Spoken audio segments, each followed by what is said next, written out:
Halo para penonton, kembali lagi di channel Gamapra. Apa kabar kalian? Semoga kalian dalam keadaan yang sehat dan baik tentunya. Kali ini Gamapra akan membuat alur film yang berjudul Red.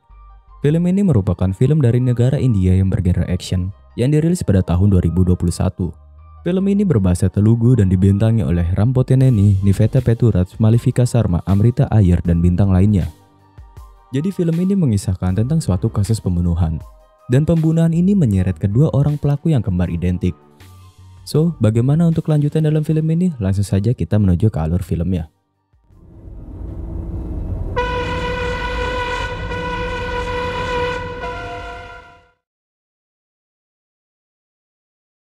Di awal film, ada seorang pria bernama Siddharth.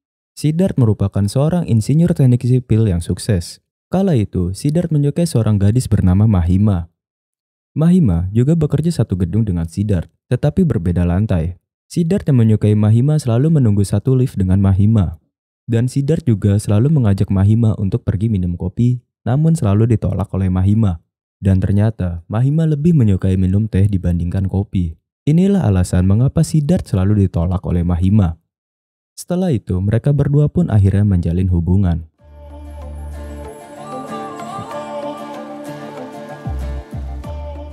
Kemudian di sisi lain ada kembarannya Siddharth bernama Aditya. Aditya hidup berpisah dengan Siddharth dan kehidupannya jauh berbeda dari Siddharth. Dia merupakan seorang penipu. Saat Aditya menjalankan aksi penipuannya, Aditya ditemani oleh temannya bernama Fema. Kala itu, Aditya dan Fema mendapatkan tugas dari kliennya untuk mencuri sebuah mesin ATM. Setelah mesin ATM tersebut dicuri, mesin ATM tersebut diberikan kepada kliennya dan saat mesin tersebut ingin dibuka, kliennya dan juga Aditya tidak bisa membuka mesin tersebut. Lalu kliennya memberikan saran untuk sementara waktu mesin ATM tersebut disimpan di tempat kliennya dan akan dibuka keesokan harinya dengan memanggil seorang mekanik yang mampu membuka mesin ATM tersebut. ఈ 25 లక్షలు ఉన్న ఏటీఎం ని చోరీ చేసింది ఎవరో కాదు నా పార్ట్నరే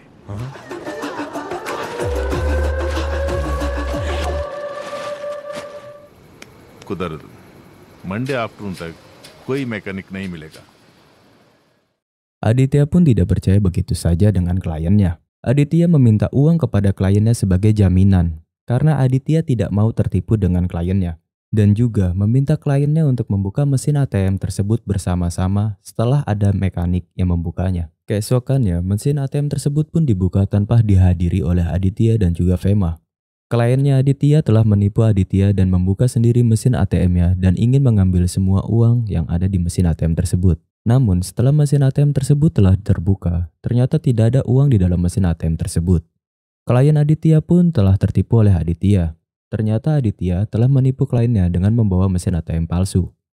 Lalu sang klien bersama dengan anaknya mendatangi Aditya dan juga Fema. Mereka meminta uang yang diberikan sebagai jaminan dikembalikan. Karena Aditya telah mendapatkan uang yang diberikan oleh kliennya sebagai jaminan pada tempo hari lalu. Namun Aditya dan Fema telah menghabiskan uang tersebut.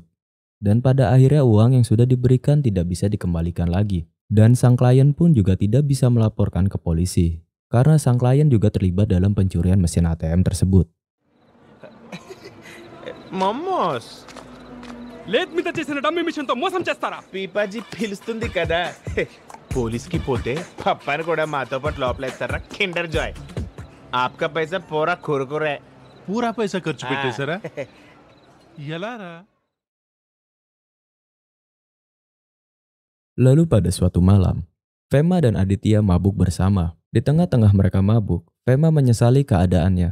Karena sebentar lagi Fema akan mengikuti sebuah persidangan yang akan menjatuhkan hukuman penjara kepada Fema. Fema telah menjual komputer palsu. Dirinya terkena kasus penipuan barang berupa 30 unit komputer palsu. Aditya yang mengetahui temannya akan dipenjara meminta surat tuntutan yang diterima oleh Fema. Lalu Aditya pun membaca surat tuntutan tersebut. Keesokan harinya, sebelum Fema menghadiri persidangan, Aditya berbicara kepada jaksa penuntut. Aditya yang telah membaca surat tuntutan Fema berhasil menemukan kesalahan dalam juri tulis dan meminta jaksa penuntut untuk membebaskan Fema. లేదు నువ్వు చేస్తే బాబా లోపలికి వచ్చి మొత్తం 30 కంప్యూటర్లు డూప్లికేట్ ఎన్నడు ఎన్న 30 బాక్సులు దొరికినట్టు రాశారు. Kesalahan dalam penulisan yang terdapat di dalam surat tuntutan Fema menyatakan bahwa 30 duplikat kotak komputer perusahaan Dell telah ditemukan. Surat tersebut lupa menuliskan komputernya, hanya kotak komputernya saja. Oleh karena itu, pengadilan memutuskan kasus Fema dibatalkan karena kurangnya bukti dan akhirnya Fema pun dibebaskan dari semua tuntutan.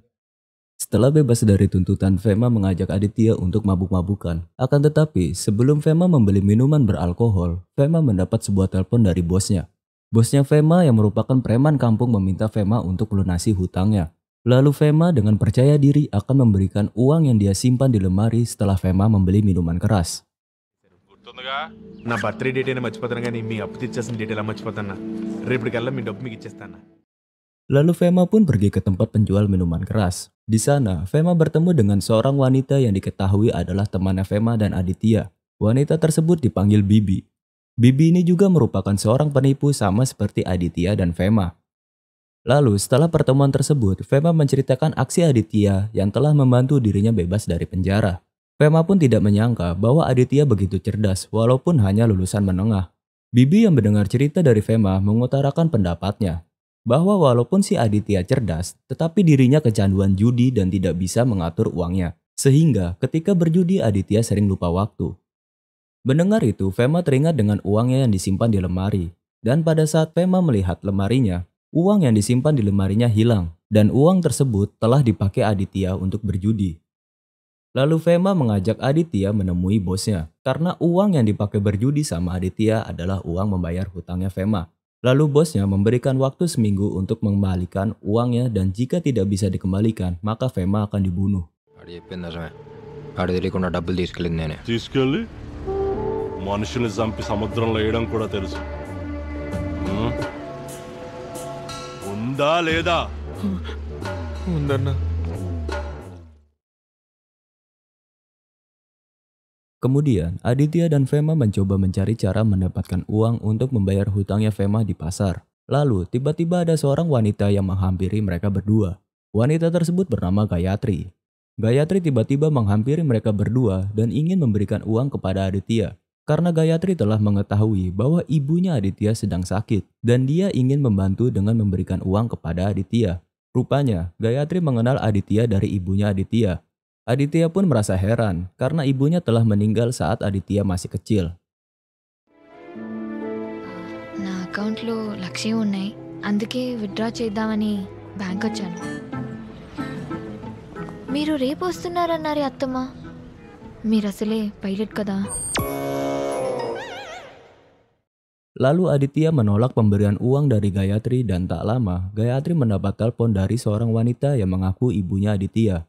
Wanita tersebut meminta Gayatri untuk mengantarkan uangnya langsung kepada dirinya. Lalu Gayatri menemui wanita itu. Aditya yang penasaran dengar wanita tersebut mengikuti Gayatri dan melihat wanita yang mengaku ibunya. Dan ternyata wanita yang mengaku ibunya Aditya adalah si Bibi. Dan uang pemberian dari Gayatri pun ditolak sama Aditya. ఇప్పుడే 10 minutes అయింది. బ్యాంక్ బయట కలిసాను అత్తమ్మ, అసలు అనుకోలేదు. Setelah aksi penipuan yang dilakukan si Bibi, Bibi pun menceritakan kronologis bagaimana dirinya bisa mengenal Gayatri ke Aditya dan juga Fema. Jadi, ketika si Bibi sedang menaiki becak, dia bertemu dengan Gayatri. Gayatri pun bercerita bahwa dirinya bekerja di toko ponsel tempat ayahnya bekerja sebagai satpam.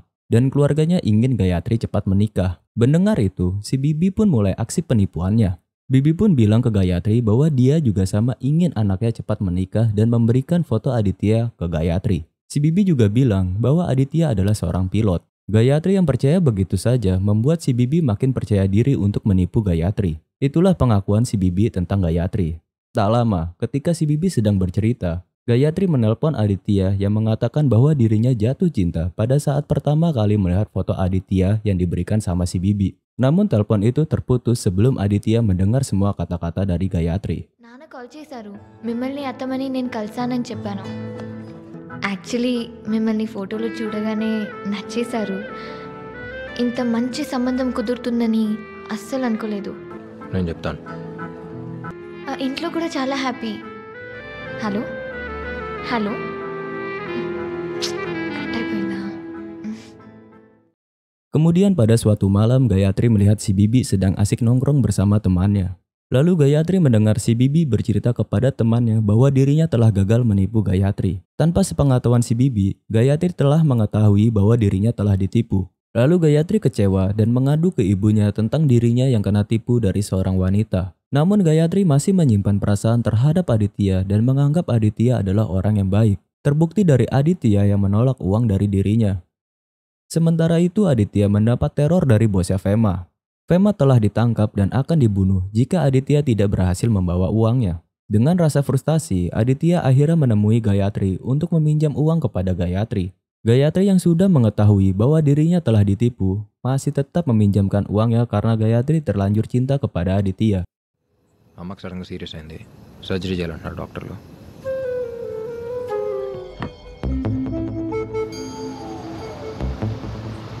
Thanks Aditya కనీసం నా పేరైనా తెలుసా మీకు?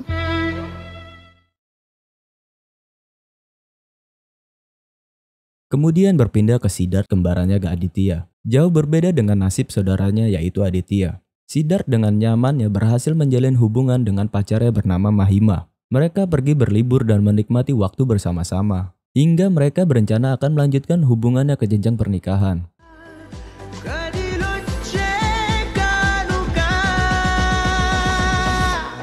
మొత్తాన్ని తీసుకొచ్చి ముందు పెట్టేశాడే ఇంతకంటే ఇంకేం కావాలి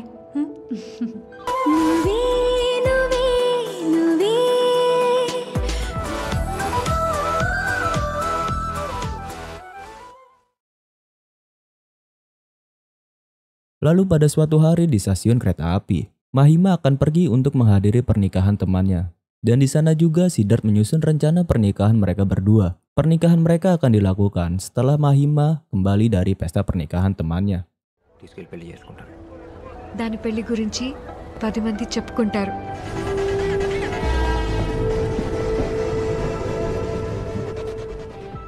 Beberapa hari kemudian, Siddharth merayakan pesta karena apartemen yang dibuatnya laku terjual. Namun ketika pesta sedang berlangsung, Siddharth merasa dirinya tidak enak badan dan pergi meninggalkan pesta tersebut.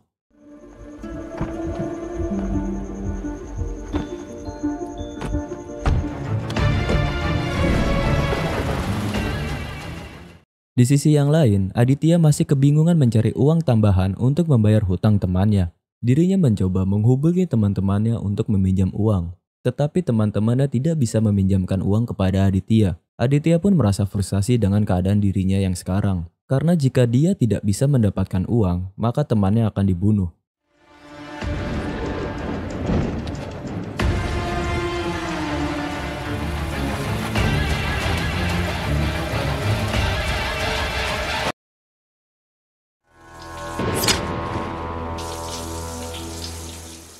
Lalu keesokan harinya ada sebuah kasus pembunuhan. Polisi di lokasi kejadian cukup dibuat kerepotan oleh kasus ini. Karena sangat rapinya tempat kejadian, hampir tidak adanya jejak pelaku pembunuhan di rumah tersebut. Korban pembunuhan ini bernama Akas. Akas dibunuh menggunakan pemecah es yang ditusukkan ke lehernya.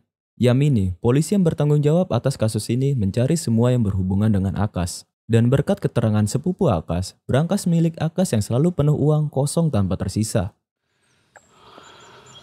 Yamini sir ఈ కేసుని నువ్వే హ్యాండిల్ చేయి మర్డర్ జరిగిన ప్లేస్ ఇదే సార్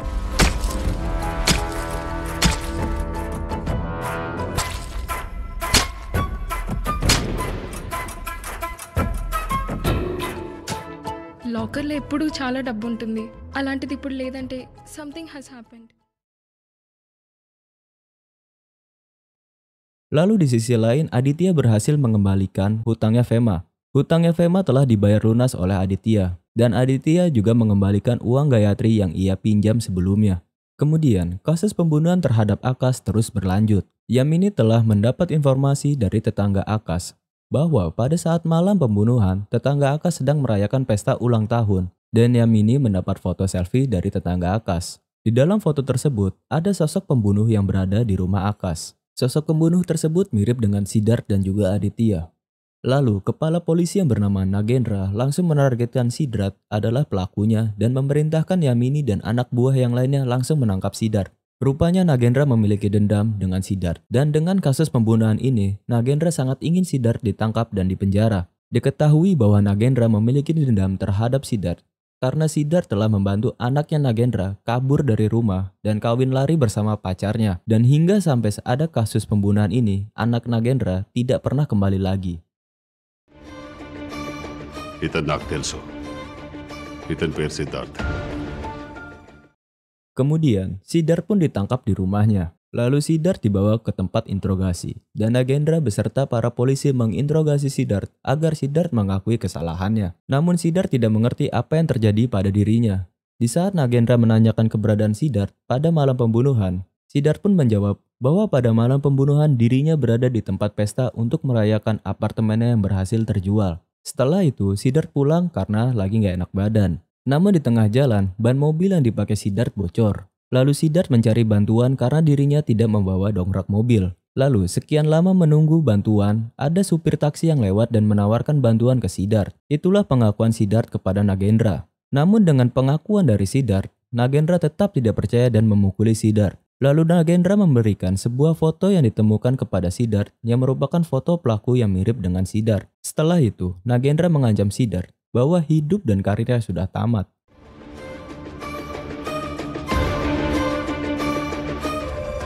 ఇది ఒక్కటి చాలరా, నీ లైఫ్ నీ career finish.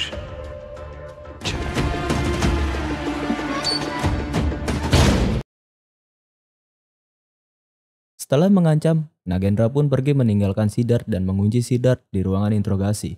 Setelah menginterogasi Siddharth, Nagendra menemui Aditya yang ditangkap sama polisi karena mabuk sambil berkendara. Nagendra yang melihat itu menjadi pusing dan menyuruh anak buahnya untuk membawa Aditya ke sebuah gudang. Kemudian Aditya diinterogasi perihal pembunuhan di rumah Akash. Nagendra pun menanyakan di mana keberadaan Aditya saat malam pembunuhan. Aditya pun menjawab bahwa pada saat malam pembunuhan, dirinya menemani temannya yang sakit bernama Fema.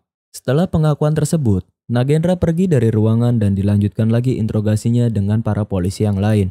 Lalu, saat Aditya diinterogasi, Aditya mencoba menggoda Yamini. Para polisi yang sedang berada di tempat interogasi menjadi kesal dan ingin menyiksa Aditya. Namun Aditya mengutip sebuah pasal agar dirinya terhindar dari penyiksaan polisi.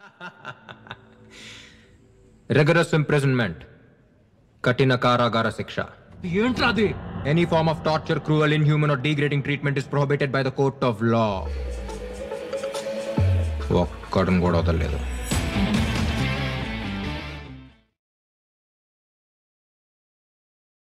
Kemudian di sisi lain, Nagendra menelpon temannya yang merupakan seorang jaksa bernama Sarati untuk menemui dirinya di kantor polisi.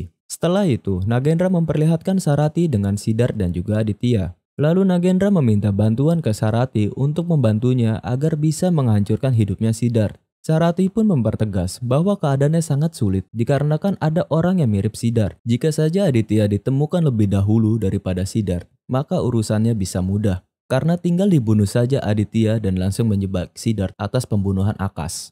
Namun untuk membunuh Aditya tidaklah mungkin, karena Aditya ternyata ditemukan oleh polisi yang lain yang sudah mencatat setiap detail rekaman penangkapan dirinya hingga diserahkan ke Nagendra. Oleh karena itu, akan janggal nantinya. Lalu Sarati menyimpulkan bahwa di antara Siddharth dan Aditya ada yang sedang berbohong.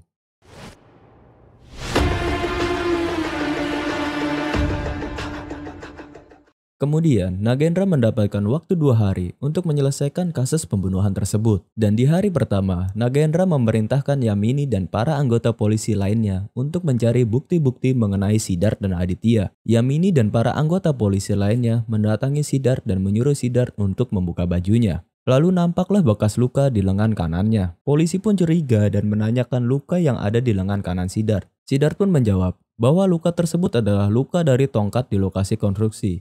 Karena Siddharth merupakan insinyur teknik sipil.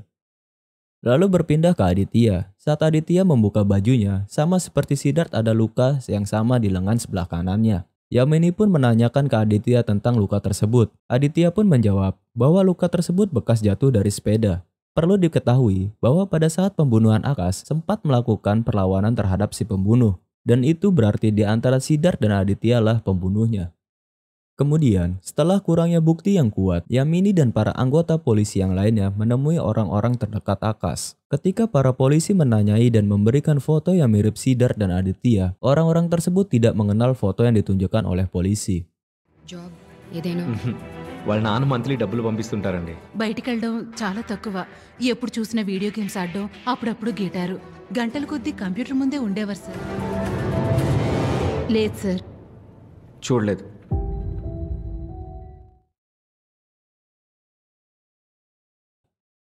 Lalu Yamini dan para polisi menemui teman Aditya yaitu si Fema. Di sana, polisi mencari bukti-bukti mengenai Aditya. Namun setelah beberapa pertanyaan yang diberikan oleh polisi ke Fema, para polisi masih kekurangan bukti. Lalu Yamini memerintahkan Fema untuk tetap berada di rumahnya hingga kasus pembunuhan selesai. Akan tetapi, setelah para polisi meninggalkan rumah Fema, Fema pun langsung cabut pergi meninggalkan rumahnya. Ketika di perjalanan, Fema mengingat-ingat perkataan Aditya bahwa ketika polisi datang, Fema disuruh Aditya untuk berbicara mengenai sakitnya dan yang merawat Fema adalah Aditya. Ini sesuai dengan pengakuan Aditya saat diinterogasi. Rupanya, Aditya sudah merencanakan perihal pembunuhan Akash. Namun polisi belum mampu mengungkap siapa yang membunuh Akash karena polisi masih kurang bukti untuk menangkap pelaku sesungguhnya, apakah Siddharth ataupun Aditya. Hey.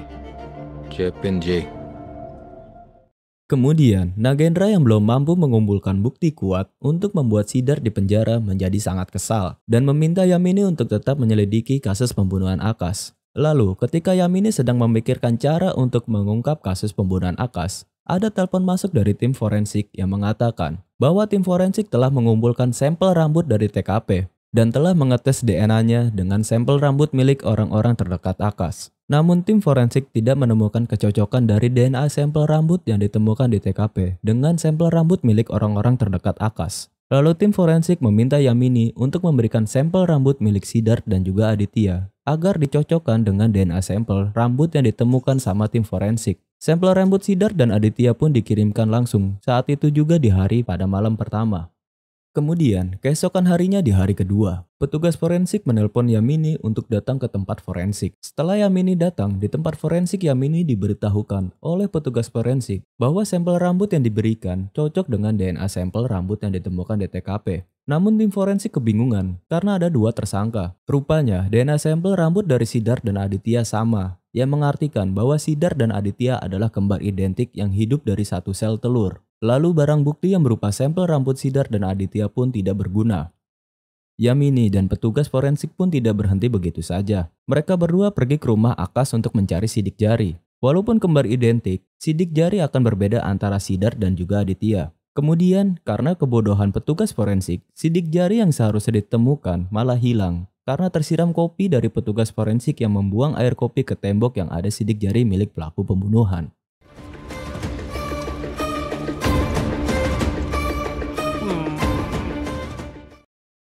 Kemudian di kantor polisi, Siddharth berusaha kabur dari ruang interogasi dan melarikan diri dari kantor polisi. Di saat Siddharth berusaha melarikan diri, Siddharth bertemu dengan Aditya. Akan tetapi, saat sudah bertemu mereka berdua berkelahi. Perkelahian antara Siddharth dan Aditya pun sulit dihentikan. Bahkan polisi India kesulitan untuk menghentikan mereka berdua. Rupanya mereka saling membenci satu sama lain. Namun pada akhirnya mereka berhasil dipisahkan.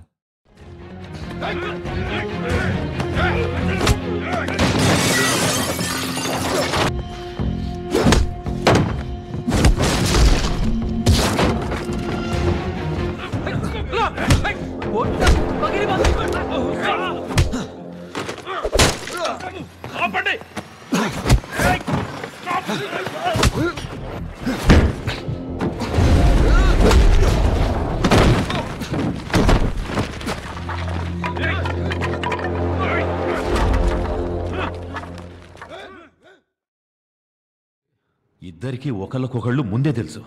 ఒకడంటే ఒకడికి పడదు కూడా. ఒకళ్ళంటే ఒకళ్ళకి పడదు. Setelah polisi berhasil memisahkan perkelahian antara Siddharth dan Aditya, polisi kembali menanyakan kisah kehidupan Siddharth dan Aditya. Kembali ke masa lalu, Siddharth dan Aditya adalah kembar identik, hanya beda 15 detik saat kelahiran. Mereka terpisahkan karena perceraian orang tua mereka. Aditya tinggal bersama dengan ibunya dan Siddharth dengan ayahnya. Ternyata Aditya yang kecanduan berjudi berawal dari ibunya yang sering mengajak Aditya untuk menemani ibunya bermain judi. Ibunya kecanduan berjudi karena untuk memenuhi kebutuhan hidup mereka. Padahal ibunya selalu berjanji kepada Aditya tidak akan berjudi kembali, tetapi janji tersebut selalu dilanggar olehnya. Saat itu, Siddharth hanya mengetahui ibunya meninggal terkena penyakit, tetapi fakta asli kematian ibunya hanya diketahui oleh Aditya. Ibu mereka berdua sebenarnya meninggal dengan gantung diri di kamarnya. అనిపిస్తే స్కూల్ అవ్వగానే ఇంటికి వచ్చేసే ఫుట్బాల్ వద్దు అమ్మ ఎప్పుడు అడ్డదారి తొక్కలేదు నాన్న. ఎదిగిన కొడుకున్నాడని కూడా లేకుండా ఏంటో ఆవిడ. అడిగేవాళ్ళు లేకపోతే అంతే, ఎన్నాటలైనా ఆడతారు. అవునులే. అన్నా అని చెప్పారు. మీ అమ్మ ఎలా చనిపోయారు?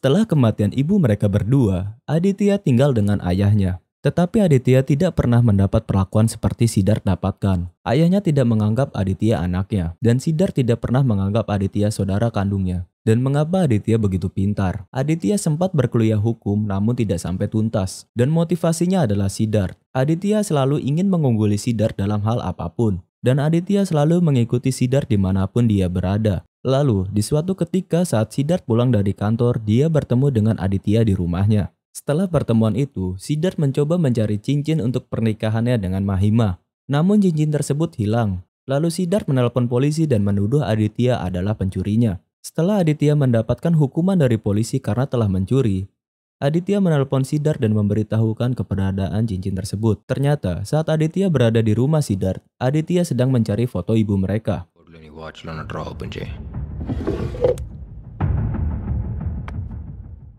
Siddharth pun menyadari kesalahannya dan menganggap Aditya dendam terhadap dirinya sehingga dirinya terjebak dalam kasus pembunuhan. Kemudian di saat interogasi, Aditya memberikan informasi mengenai Siddharth, bahwa Siddharth pernah dirawat di rumah sakit jiwa selama setahun dan pernah melukai dokter sakit jiwa dengan menusukkan garpu makanannya ke leher dokter. Namun ketika polisi menanyakan kembali mengenai rumah sakit jiwa kepada Siddharth, Siddharth malah menyuruh polisi untuk memastikan siapa yang dirawat di rumah sakit jiwa. Lalu polisi pun menjadi bingung mengenai kesaksian mereka berdua. Chief doctor గొంతులో కస్సా కస్సా పొడిస్తే సాగం దిగిపోయింది. ఆ హాస్పిటల్లో ఉన్నది ఎవరో, ట్రీట్మెంట్ తీసుకుంది ఎవరో అనేది వాళ్ళే చెప్తారు. నాకెందుకో వీడు చెప్పేదంతా నిజమే అనిపిస్తోంది మేడం. వీడు అబద్ధం ఆడుతున్నాడు sir. Akhirnya polisi menghubungi rumah sakit jiwa yang telah disebutkan oleh Aditya dan juga Siddharth. Namun setelah menghubungi, pihak rumah sakit jiwa tidak bisa langsung memberikan informasi mengenai Siddharth dan Aditya. Karena gedung rumah sakit sempat terbakar dan berkas-berkas juga ikut terbakar. Namun pihak rumah sakit menjanjikan akan mencari berkas Siddharth dan juga Aditya di gudang arsip.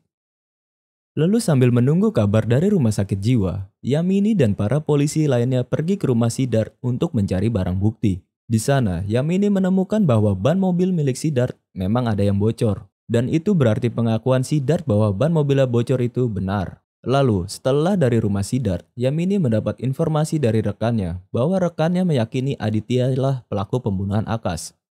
Dari informasi yang didapat, pada malam pembunuhan, loker Akash yang berisikan uang hilang. Lalu keesokan harinya, Aditya membayar hutang temannya. Lalu Fema juga kabur dari rumahnya setelah didatangi polisi. Itulah yang menguatkan Aditya sebagai pelaku pembunuhan. కరెక్ట్గా మర్డర్ జరిగిన తర్వాత రోజు ఉదయం ఆదిత్య చేపల బాబ్జీని కలిసి తన ఫ్రెండ్ వేమ చేసిన అప్పు 9 లక్షలు. Informasi ini ternyata sudah diketahui oleh Nagendra. Namun, karena Nagendra memiliki dendam sama Siddharth, Nagendra mengatur rencana agar Siddharth lah pelakunya. Rencana tersebut tidak diketahui oleh Yamini, karena Nagendra tidak ingin rencananya gagal. Lalu rencananya adalah, ternyata pada malam pembunuhan ada kasus pencurian di toko perhiasan. Nagendra dan para polisi lainnya menjebak Aditya untuk menjadi pelaku pencurian tersebut, agar Siddharth lah satu-satunya yang terduga pelaku pembunuhan.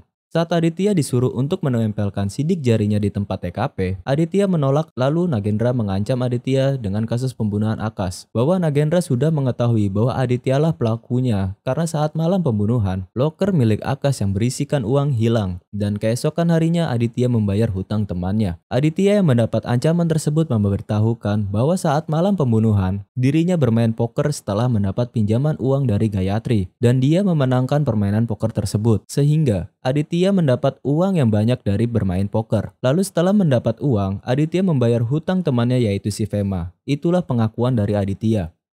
ఏంటి 9 లక్షలు నేను ప్యాకాట్లో గెలిచాను sir.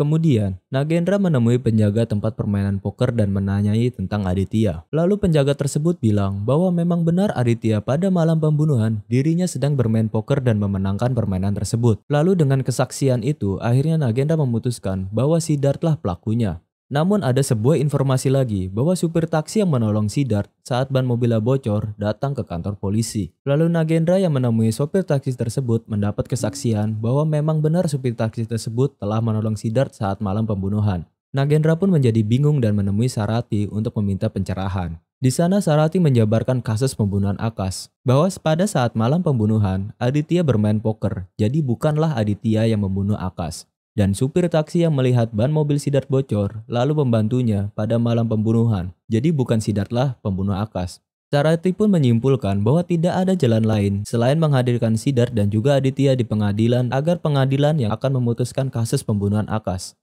Kemudian di pengadilan, Siddharth dan Aditya disidangkan. Lalu hakim memutuskan bahwa Siddharth dan Aditya dibebaskan dari kasus pembunuhan Akash. Karena kurangnya bukti dan juga di antara mereka berdua ada yang tidak bersalah. Hakim yang memutuskan tersebut agar melindungi orang yang tidak bersalah. Walaupun 100 pelaku lolos, tak satu pun orang yang tidak bersalah layak dihukum. Itulah aturan pertama dalam hukum. తప్పించుకున్నా ఒక్క నిర్దోషి కూడా శిక్షించబడకూడదు అనేది మన రాజ్యాంగంలో ప్రథమ సూత్రం. Lalu seluruh tim dari kepolisian yang menangani kasus pembunuhan Akash mendapat sanksi setelah hakim menimbang barang bukti yang sudah dikumpulkan oleh tim kepolisian. Dan dalam kasus pembunuhan Akash yang bersalah tidak bisa dibuktikan. Oleh karena itu pengadilan memutuskan Siddharth dan Aditya dibebaskan. Siddharth ఆదిత్య ఇద్దరిని ఈ కోర్టు విడుదల చేస్తుంది. Kemudian 1 minggu setelah keputusan, Yamini yang sedang membersihkan meja kerjanya menemukan foto Mahima yaitu pacarnya Siddharth. Lalu Yamini sekilas mengingat kembali kasus pembunuhan Akash. Yamini pun mencoba menelpon temannya Akash yang pernah Yamini temui. Lalu ketika Yamini sudah tersambung dengan temannya Akash, Yamini menanyakan seorang wanita yang disukai oleh Akash masa kuliah. Jadi, pada saat Yamini mencari bukti-bukti pelaku pembunuhan, Yamini menemui temannya Akash yang merupakan seorang karyawan perusahaan. Di sana Yamini menanyakan tentang hubungan percintaan dan juga pacarnya Akash kepada temannya Akash. Lalu temannya Akash bilang bahwa Akash tidak memiliki pacar. Akash adalah orang yang sedikit malu terhadap wanita. Dan kehidupannya Akash dipenuhi dengan berolahraga dan juga bermain video game. Akan tetapi, temannya Akash bilang bahwa Akash pernah bercerita dia pernah menyukai seorang wanita semasa kuliah. Tetapi wanita tersebut menolaknya. Dan wanita yang disukai Akash adalah Mahima, pacarnya Siddharth. అమ్మాయి పేరేంటి? Mahima. Setelah Yamini mengetahui bahwa Akash ada hubungan dengan Mahima, pacarnya Siddharth, Yamini merasa terguncang perasaannya karena dirinya kini sudah mengetahui bahwa Siddharth lah pembunuh Akash sebenarnya. Jadi, kisah sebenarnya adalah sehari sebelum pembunuhan, Siddharth mendapat informasi dari rekannya bahwa Mahima tidak ada di pernikahan temannya. Mahima terlihat bersama pria lain dan pria tersebut adalah Akash. Siddharth yang mengetahui itu langsung pergi ke rumah Akash. Kemudian, pada saat Siddharth ingin membunuh Akash, Akash memberitahu semua tentang perilaku dirinya terhadap Mahima. Ternyata pada saat di stasiun kereta api, Akash sudah lebih dahulu berada di dalam kereta api yang akan ditumpangi oleh Mahima. Lalu Akash memberikan sebuah minuman yang sudah dicampur obat tidur. Ketika Mahima tersadarkan diri, Akash membawa Mahima. Lalu Mahima diberi obat, kemudian Mahima diperkosa selama 2 hari secara beruntun. Mahima pun mati karena overdosis obat. Akash pun membayar polisi untuk menutupi kasus pembunuhannya. Lalu Siddharth yang mengetahui itu langsung membunuh Akash. ఆ తర్వాత drug overdose ఇచ్చి చంపేశా.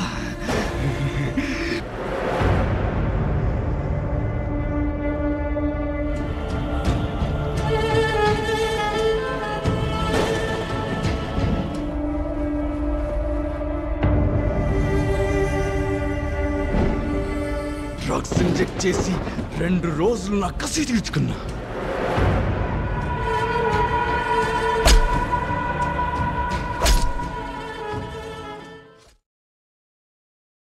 Kemudian setelah dibebaskan dari kasus pembunuhan, Siddharth dan Aditya pun bertemu. Di pertemuan tersebut, Aditya memberitahukan ke Siddharth bahwa dirinya sudah mengetahui Siddharth lah yang membunuh Akash. Karena mereka saudara kembar, Aditya mencoba membantu Siddharth lolos dari kasusnya. Aditya telah melakukan sebuah manipulasi kepada pihak kepolisian. Aditya mencoba menipu polisi dengan membuat sebuah luka di lengannya agar sama dengan Siddharth. Setelah itu berpura-pura mabuk agar ditangkap oleh polisi. Aditya pun juga telah memperdayai Yamini. Aditya membuat Yamini menghilangkan perhatiannya mengenai Siddharth sehingga Yamini hanya berfokus pada Aditya. Dan Yamini lah yang memanggil supir taksi sebagai saksi palsu. Dan tanpa disadari, Yamini telah masuk perangkap Aditya dan juga terlibat dalam kasus pembunuhan Akash karena telah membantu Siddharth untuk lolos dari pembunuhannya. Yamini. Kemudian setelah sekian lama menunggu kabar dari rumah sakit jiwa, akhirnya rumah sakit jiwa tersebut memberikan sebuah surat yang berisikan bahwa Siddharth dan Aditya pernah dirawat di rumah sakit tersebut. Siddharth dirawat selama 3 bulan dan Aditya selama setahun. Mereka berdua terlibat perkelahian mematikan pada usia 16 tahun. Dan ada pesan penting mengatakan bahwa walaupun Siddharth dan Aditya saling membenci, tetapi ketika salah satu dari mereka terkena masalah, maka mereka menjadi satu dan saling membantu.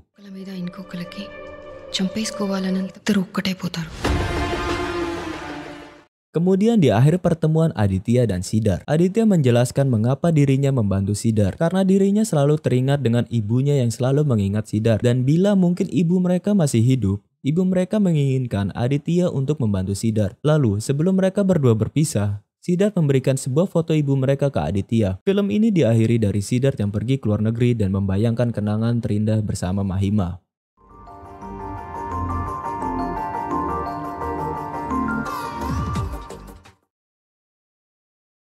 నీకోసం ఇంకేం చేయలేను.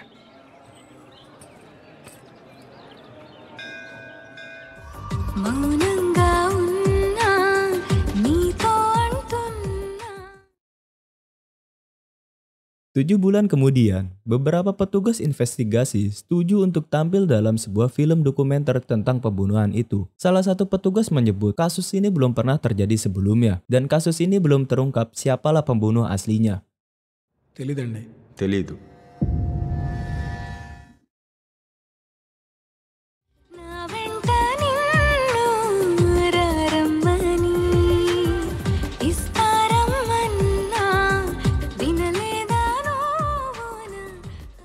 So, mungkin itu saja yang Gamapra bisa sajikan kepada kalian. Mohon maaf bila ada salah dalam pembuatan alur filmnya serta bahasa yang digunakan. Dan jangan lupa klik tombol like, serta share video ini jika kalian suka dengan alur filmnya. Jaga kesehatan, stay safe dimanapun kalian berada. Akhir kata Gamapra pamit undur diri, sampai jumpa di video alur film yang lainnya.